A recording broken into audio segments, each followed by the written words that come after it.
Senhor é o meu pastor, e nada, nada, nada me faltará. Deitar-me faz em verdes pastos e leva-me pra junto das águas tranquilas.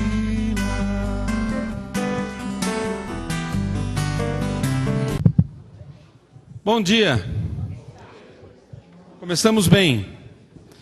Nós agradecemos a você, Gerson, agradecemos ao pessoal que esteve aqui junto conosco. Muito bom.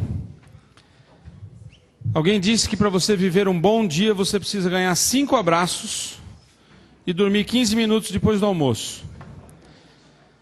Os 5 abraços eu estou tentando.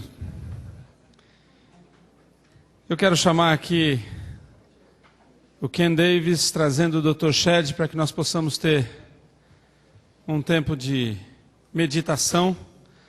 Nós estamos chegando ao final do nosso encontro. Já começa a dar saudades. O Gerson vai estar lá embaixo, ainda cuidando ali dos seus CDs. Ele quer vender os 1000 aqui para não ter o problema de logística.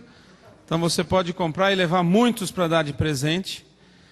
Nós também vamos ouvir pela última vez neste encontro, Dr. Shed. Muito obrigado, Dr. Shed, pelo seu desprendimento aqui conosco.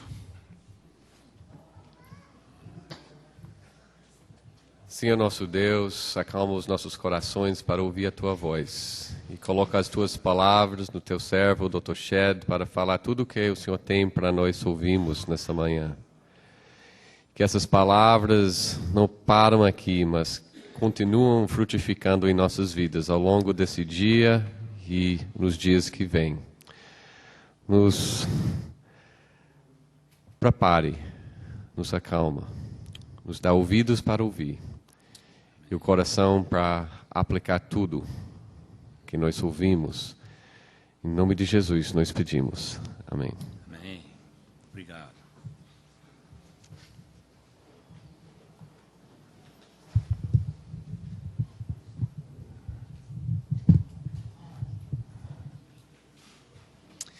Bom dia, irmãos. Quero saudar a todos na graça e paz de nosso Senhor Jesus. Quero também dizer que eu me sinto bastante constrangido por aquilo que aconteceu ontem à noite. Eu peço perdão por tudo.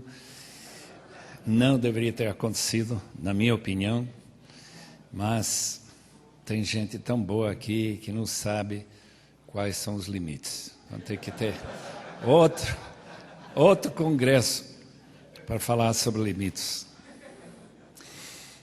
Mas tudo é para a glória de nosso Senhor.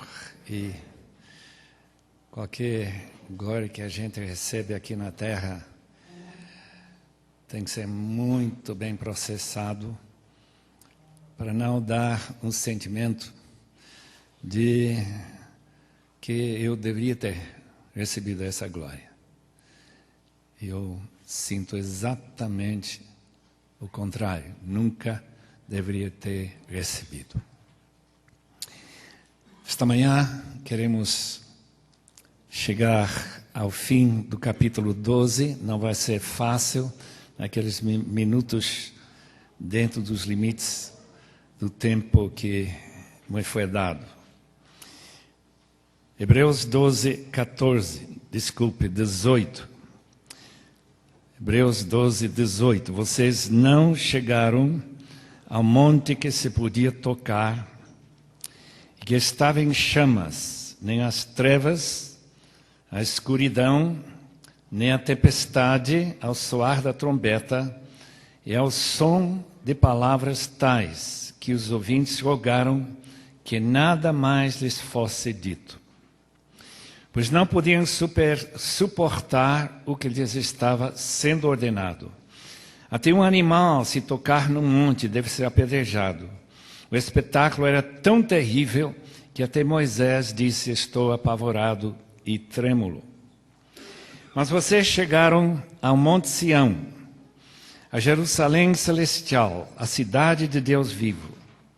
Chegaram aos milhares de anjos em alegre comunhão, reunião. A igreja dos primogênitos, cujos nomes estão escritos nos céus.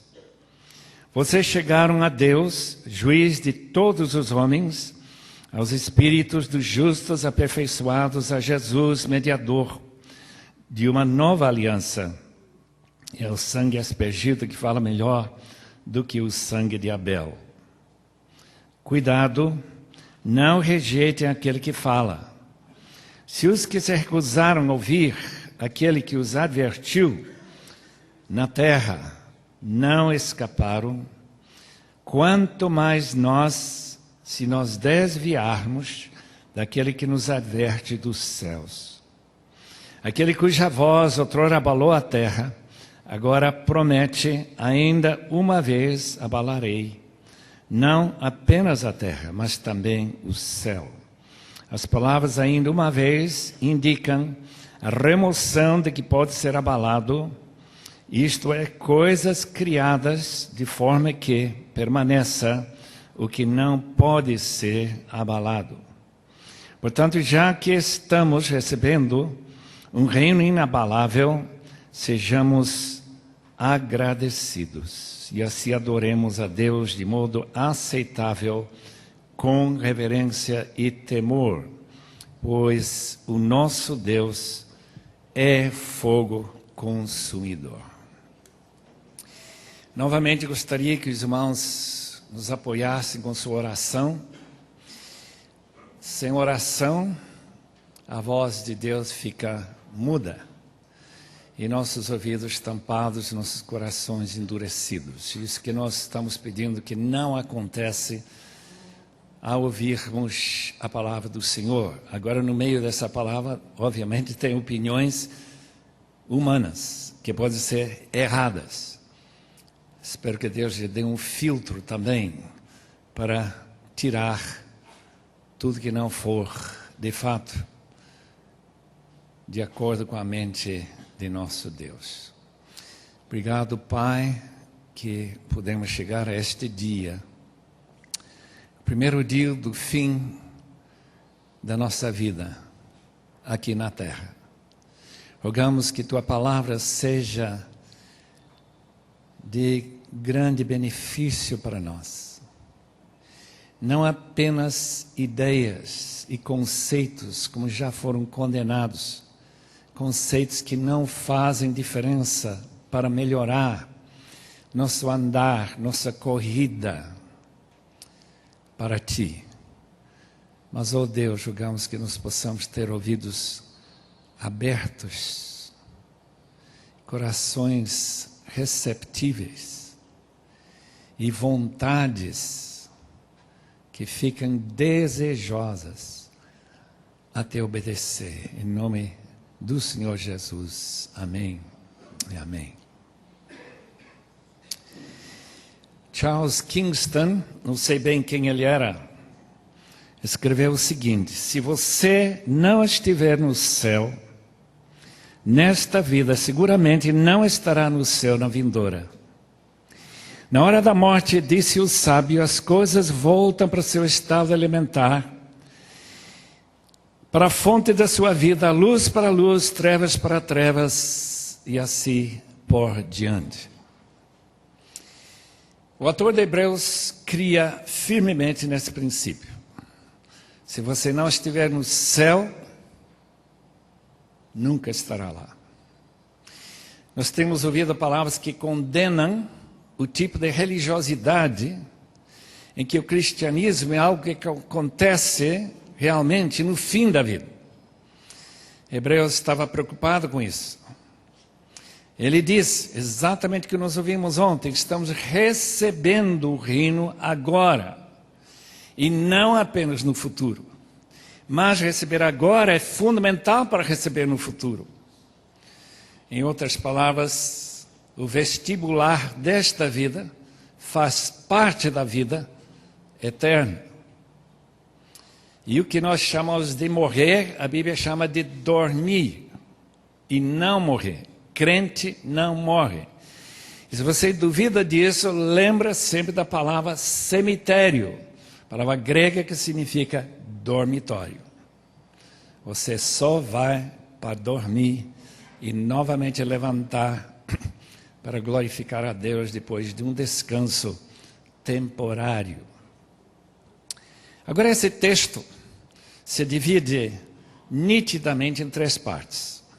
A primeira parte fala do Antigo Testamento, a aliança legalista, em que o conceito principal é afastamento de Deus para reconhecer sua grandeza, santidade, poder.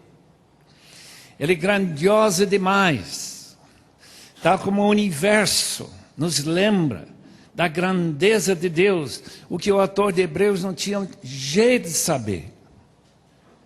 Que cada uma dessas estrelas, a distâncias absolutamente inconcebíveis, de milhares, milhões, bilhões de anos-luz, são sóis, e que se aproximarmos qualquer um deles, seríamos fulminados.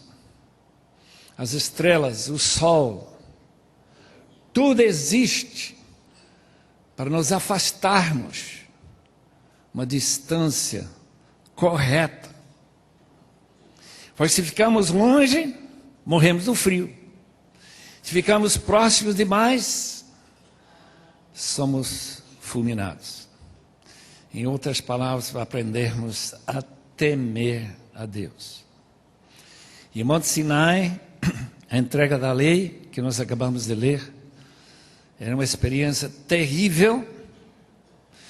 Experiência tão terrível que se alguém, até um animal, que não tem nem consciência de religiosidade, se tocar no monte, terá que morrer. Quem vai para o templo deve lembrar que tem uma pedra gravada, foi encontrada há tantos anos atrás, durante a minha vida, que quem ultrapassar esta pedra terá que morrer. Naturalmente o sacerdote tinha uma consagração que permitiria que ele chegasse lá, sumo sacerdote, uma vez por ano. Isso com um perigo tremendo, que se ele não acompanhar ao pé da letra todas as regras do dia de expiação, ele também morreria. Para que tudo isso? Para nós reverenciarmos a Deus. Meus irmãos, se há uma inclinação moderna na religiosidade nossa, uma das faces do cristianismo é que Deus não precisa mais ser temido. Ele é Pai, Ele é amoroso, Ele não faz mal a ninguém. Esquecemos as lições do Antigo Testamento.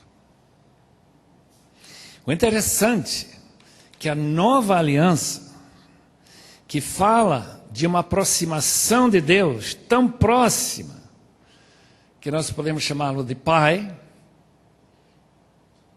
e quem tem medo do seu Pai, que ao mesmo tempo, o autor diz, quanto mais nós devemos temer a Deus do que o judeu aproximando-se do templo. Quanto mais. Se nós aplicarmos essa pergunta numa realidade futura para este congresso, o que quer dizer temer a Deus? E ao mesmo tempo amar a Deus. O que quer dizer isso? Como tratar a Deus no culto de uma maneira que mostra um temor que eu teria se estivesse numa nave espacial, aproximando-se cada dia, mais alguns centenas de milhares de quilômetros ao Sol, sabendo de que um pouco, se eu aproximar-me desse Sol, serei fulminado. Porque Deus não mudou, Ele é ainda, diz Hebreus 12, fogo consumidor. Portanto, esse texto é para darmos uma nova ideia, ou talvez uma ideia mais profunda, do que significa adorar em espírito e em verdade. É um texto difícil. Talvez a maioria dos irmãos nunca pregaram, são pregadores nesse texto, por ficar confuso diante das suas afirmações. Porque quem pode declarar, como diz versículo 22, mas vocês chegaram ao Monte Sião. Nós não estamos em monte nenhum chamado Sião, estamos em Águas Lindóia. E vocês que trabalham em outros morros por aí no Rio, podem falar do nome do seu morro. Vocês chegaram não a Sinai, mas a Sião, 2 montes contrastantes e, ao mesmo tempo, lugares de se aproximar de Deus. Portanto, não é totalmente contrastante. O que é contrastante é a face, aquilo que nós ouvimos ontem à noite, a maneira que nós nos aproximamos. E com as atitudes com que nós aproximamos. Capítulo 12, 22. Chegamos a Jerusalém celestial. O céu, o paraíso, a realidade do futuro tem que se tornar a realidade presente. Agora, é nossa consciência. Não sei se o autor de Hebreus teve a mesma experiência que Paulo teve, em 2 Coríntios 12, em que ele, inesperadamente, aparentemente, foi arrebatado até o paraíso. Talvez nós temos alguém aqui que teve essa experiência. Eu ainda não tive, estou esperando daqui um pouco ter. Só que não sei se voltarei mais. Muita gente que fala, algumas pessoas que têm chegado lá, ou pelo menos dizem que chegaram, não querem voltar. Eu também não vou querer, com certeza. Se chegamos a esta cidade-templo, a Nova Jerusalém, aquela Jerusalém de Apocalipse 21, uma cidade de luz, uma cidade que não tem noite, não tem escuridão, tem transparência, uma cidade de tremenda alegria constante. Disse Peter O'Brien, numa reunião que tivemos com aquele grupo, a Comissão de Teologia da UF, Aliança Mundial Evangélica, em Cambridge, 20 anos atrás, mais ou menos. Toda adoração é celestial. Uma vez que nós entendemos, que significa morrer com Cristo, ressuscitar com Cristo, ser entronizado com Cristo, e poder, nos lugares celestiais, ainda que não é lugar geográfico, porque o lugar que estamos é aqui, e no original não tem a palavra lugar, é simplesmente nos celestiais, em onde a gente vive sua vida de adoração contínua. Em outras palavras, nós vivemos em 2 realidades ao mesmo tempo. Do mesmo jeito que você vive a realidade do casamento. Antes de eu casar, eu vivi a minha vida na terra. Depois de casar, subi para o céu. E agora a gente vive em uma só carne, mas ao mesmo tempo sou muito consciente de que eu sou um indivíduo. Nós adoramos aqui, esta manhã.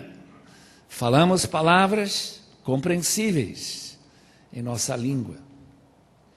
Mas ao mesmo tempo estamos sendo envolvidos com a realidade celestial, ou deveríamos estar. De tal modo que essa realidade do futuro se torna realidade agora. Quando Jesus falou para aquela mulher de Samaria, precisa-se adorar a Deus em espírito. Algumas versões, inclusive esta, tem em minúscula. Eu não acho correta essa tradução. Eu acho que em espírito é exatamente o que Paulo diz. Em Filipenses 3:3, a adoração é pelo Espírito. Os irmãos notam que o texto que nós acabamos de ler, o Espírito Santo não aparece. Por quê? Ele é o meio pelo qual nós podemos experimentar a realidade do futuro. Ele é Deus em nós. Deus no meio de nós. Vocês não estão mais na carne, estão no Espírito. Se estamos no Espírito, o Espírito é Deus, Deus triuno, estamos escondidos em Deus, diz Paulo aos Colossenses capítulo 3 e versículos 3 e 4. Agora vamos ver por alguns instantes o que significa adorar celestialmente. E não apenas horizontalmente, não apenas tentando impressionar as pessoas físicas que estão ao nosso lado, mas estarmos de fato cheios da plenitude de Deus. O que quer dizer uma frase como essa? Também bíblica. O texto diz que chegamos à cidade de Deus. Por que não ao paraíso de Deus? Por que é uma cidade? Porque a cidade aglomera pessoas. Quem vive fora de São Paulo não sabe disso, mas eu sei. Estou vivendo lá uns 45 anos, eu sei que tem muita gente em São Paulo. A cidade, e onde a gente está junto com outros, portanto, adoração, como acabamos de cantar, significa comunhão. E significa que estamos próximos das pessoas, pessoas que não são de nossa família.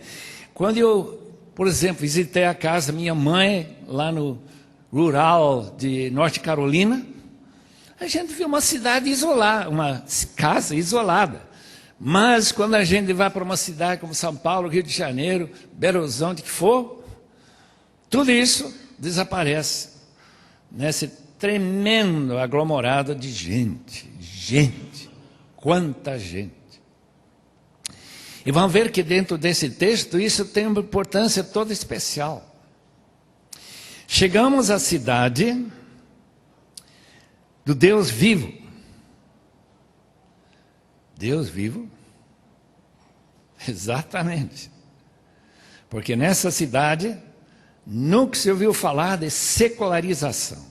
Secularização é de alguma maneira afastar Deus da vida normal da gente. Isso não é possível nessa cidade.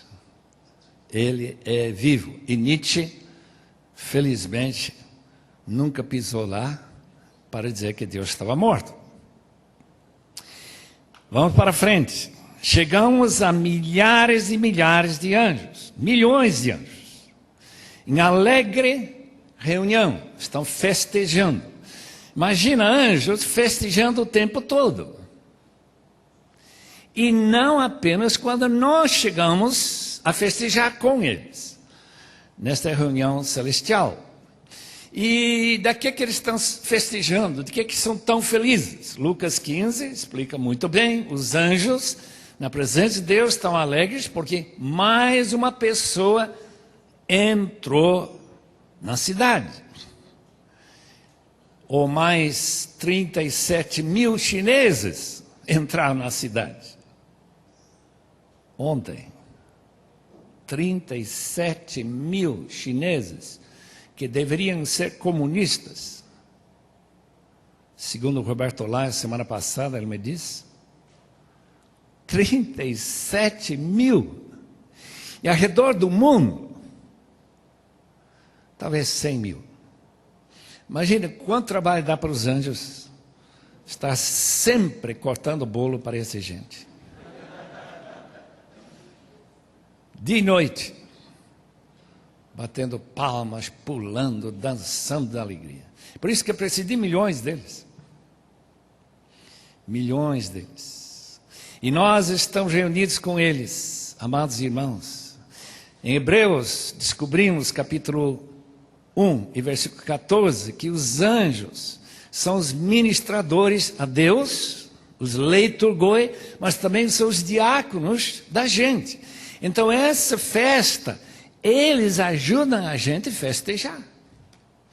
De maneira que, através de ação angelical, eu sei que para alguns a ideia é um pouquinho face neopentecostal, que os anjos ministram através dos dons espirituais. Tem dons que não são espirituais, tem dons que são espirituais. Tem dons que são ministrados diretamente pelo Espírito Santo, pelo menos assim creio, né? Os carismas, mas também tem carismas pneumáticos. Os irmãos chegarem lá em 1 Coríntios 12, vai encontrar todo tipo de dom angelical, e que confunde todo mundo, porque nós não temos espaço para os anjos aqui na terra. Fica lá no céu. Só que nós estamos lá no céu, segundo o texto. Chegamos lá. Contato com essa tremenda população espiritual de milhares e milhares de anjos. Chegamos também, segundo o versículo 23, a igreja, a assembleia dos primogênitos. Todo mundo que não é assembleano talvez ache que a palavra no original é diferente. Não, é a palavra igreja mesmo. Eclesia. E qual é a assembleia, a igreja dos primogênitos? Quem são eles? Os primogênitos, estou dando a minha interpretação, depois eu verifico se está certo. São os que desde a nova aliança, desde a ressurreição de Cristo, quando ele disse, destrui este templo, e em 3 dias levantarei outro, edificarei a minha igreja. Essa igreja de Cristo é a igreja dos primogênitos. Por quê? Porque ele é o primogênito. E nós somos cordeiros com ele, nessa alegria de participar nesta realidade chamada Igreja Universal do Reino de Cristo, claro. Não de Deus Macedo. Nova face. Nova face. Chegamos à igreja dos primogênitos. E que vantagem há de reunir com pessoas que não são de nossa estirpe, não cheiram bem, teologicamente? Qual é a vantagem? Os irmãos sabem muito bem, porque nós também não cheiramos bem para eles. E na medida que nós nos reunimos com eles, mais o cheiro vai se confundir. E talvez o próprio Espírito Santo vai usar um desodorante para todo mundo cheirar bem. Será muito bom. Roguemos a Deus que isso aconteça. Porque é muito fácil ver os problemas dos outros e não nossos problemas. Agora, esta semana, a gente viu de alguns problemas próprios também. Chegamos à igreja dos primogênitos, cujos nomes estão escritos nos céus. Todos nós estamos no computador celestial, graças a Deus. Se cremos no Evangelho verdadeiro. Não esqueçamos o que ouvimos ontem, tanto de manhã como de noite. Chegamos também a Deus. Aquilo que não se podia fazer no Antigo Testamento, só Moisés. E ele, naqueles 40 dias em cima do Monte Sinai, por uma maravilha, semelhante àquela de Enoque, foi concedido o direito de chegar a Deus. Jesus disse, por mim, qualquer pessoa pode chegar, porque eu sou o caminho, a verdade e a vida, pode chegar a Deus. E não chegamos a Deus na nossa adoração. Ninguém está pensando que Deus está distante. Não, Ele está aqui. Tão próximo que mesmo sem abrir a boca e falar em voz alta, Deus me escuta. Clamor, pedido do meu coração. Chegamos a Deus. Só que Hebreus acrescenta mais uma frase: juiz de todos os homens. Eu leio isso, eu pergunto, será que nós estamos lembrando que Deus é juiz e que Ele não tem nenhuma dificuldade em penetrar as intenções de nosso coração, os desejos, os pecados secretos, os pensamentos críticos, tudo que há de errado, chegar a Ele e sentir bem? Meu irmão, isso é problema de adoração. E não haver uma purificação pela vista de Deus, o juiz de todos. Ele não só julga meus irmãos de uma outra denominação, mas Ele julga a gente. E se não a julgar, é porque a palavra não está sendo falada com fidelidade como tem que ser. Porque Hebreus 4, 12 e 13 diz que tudo fica claramente exposto como soldados caídos no campo de batalha esperando coup d'etat. Essa é a palavra que ele usa, com o pescoço estendido diante desse juiz de todo mundo. Porque não podemos esquecer que Deus é fogo consumidor. E o que consome esse fogo é tudo que é detrito, tudo que é lixo, tudo que é errado. Tem que ser consumido. A igreja dos primogênitos, cujos nomes estão no céu, vocês chegaram a Deus, juiz de todos os homens, aos espíritos dos justos aperfeiçoados. Esses espíritos são as pessoas salvas que viveram antes de Cristo. Podemos ter quase certeza dessa interpretação baseada em 11:40 desse mesmo livro, quando o autor diz: Deus havia planejado algo melhor para nós, para que conosco fossem eles aperfeiçoados. Quando? Quando Jesus morreu. E Romanos 3:26 explica como que isso aconteceu. Todos os pecados do Antigo Testamento foram apenas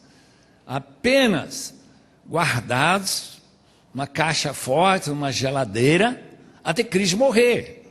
Daí os pecados foram cancelados, de modo que eles também aparecem nesse culto de celebração, junto com os anjos, junto com Deus, junto com os primogênitos do mundo inteiro e junto com estes espíritos, Davi, Moisés, toda essa turma e muita gente que nós não conhecemos, gente consagrada, gente de fé.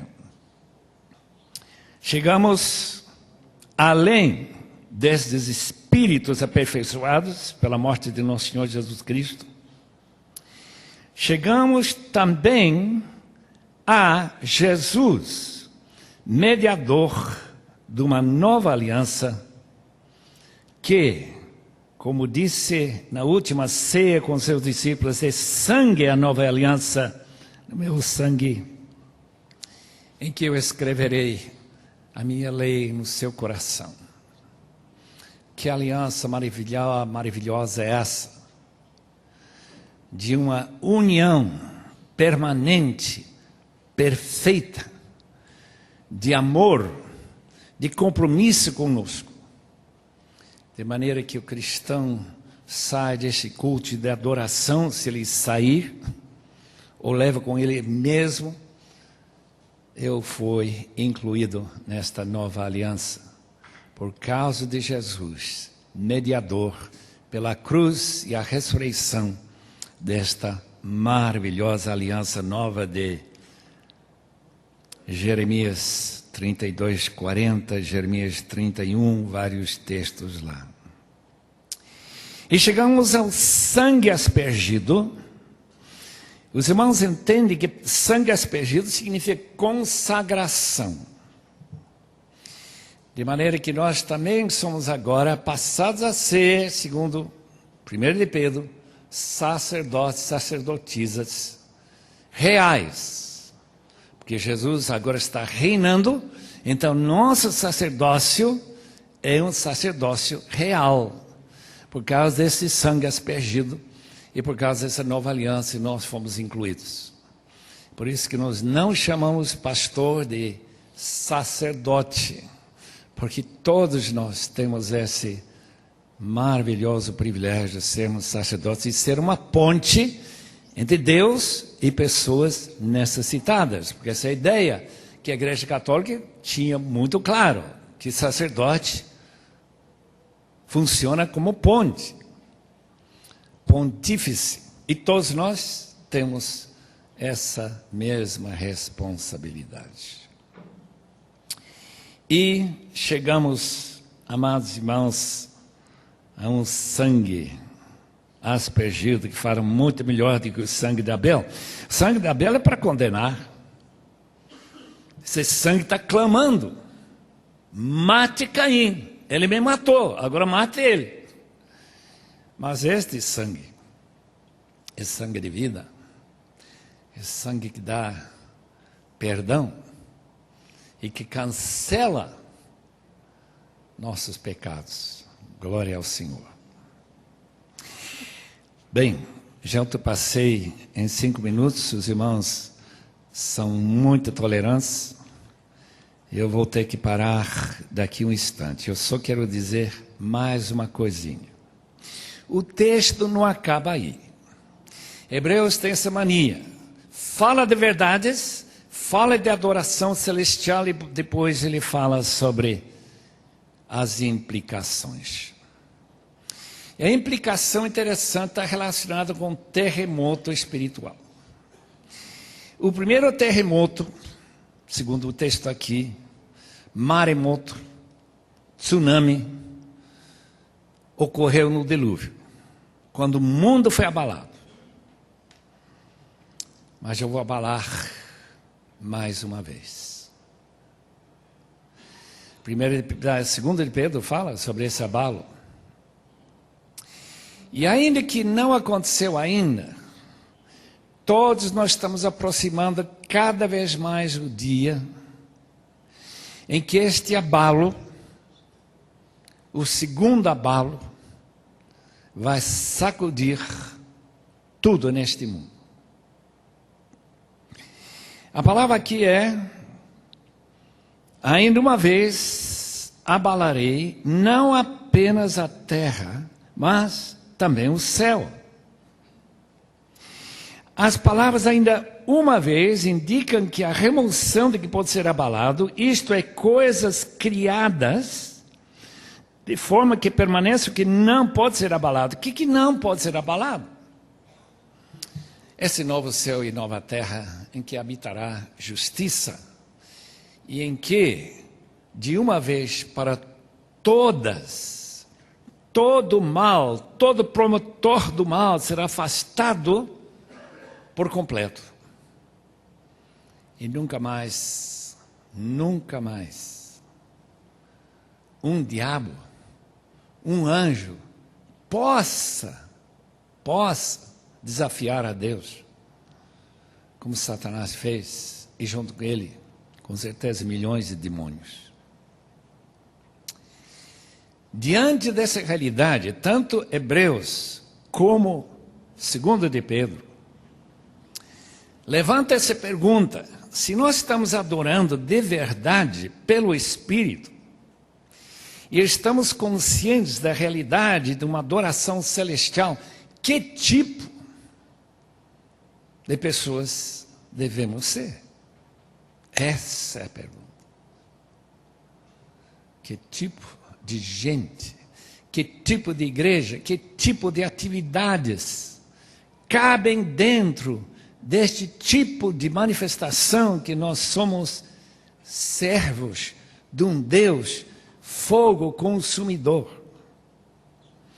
E uma coisa fica muito clara para mim, que não tem sido enfatizado muito aqui, que esse reino de Cristo, que vai ser estabelecido em toda a sua grandeza e poder, também é um reino que destrói os inimigos, que ele vai colocar todos os inimigos, não vai faltar nenhum deles debaixo de seus pés. E que nós temos que falar dos dois lados. E não somente o amor de Deus, mas também do juízo. Não somente do interesse que Deus tem para nos salvar e para nos congregar nessa maravilhosa festa angelical, mas também que Deus é fogo consumidor. Nossa pregação, meus irmãos, nesses últimos anos, é algo que tem trazido muita gente para as igrejas. É uma teologia de prosperidade, não somente nessa vida, mas na próxima. De maneira que a maioria das pessoas não tem muita ideia de algum perigo que existe por aí. Que o inferno é apenas uma ficção. Eu sei que os irmãos creem no inferno, mas uma pesquisa entre evangélicos, na outra América, entre estudantes nas escolas evangélicas, como eu estudei em Wheaton College, grande parte deles não creem mais que existe um lugar chamado inferno. Se não existe juízo, imagina como isso muda tudo. E a teologia da prosperidade é coerente. É coerente. Mas meditemos bem nisso. Oh, meus irmãos, é terrível cair nas mãos do Deus vivo. Senhor, coloca dentro de nós um conceito mais claro da posição bíblica, dos autores bíblicos, que significa morrer sem Cristo. Não conhecer o Evangelho. Ficar afastado dessas realidades que nós vemos nessa adoração celestial. As maravilhas de poder morrer com Cristo agora para escapar à morte futura. Oh Deus, dá-nos uma visão mais clara, mais nítida, para nós vivermos à luz das duas realidades celestiais e infernais, em nome do Senhor.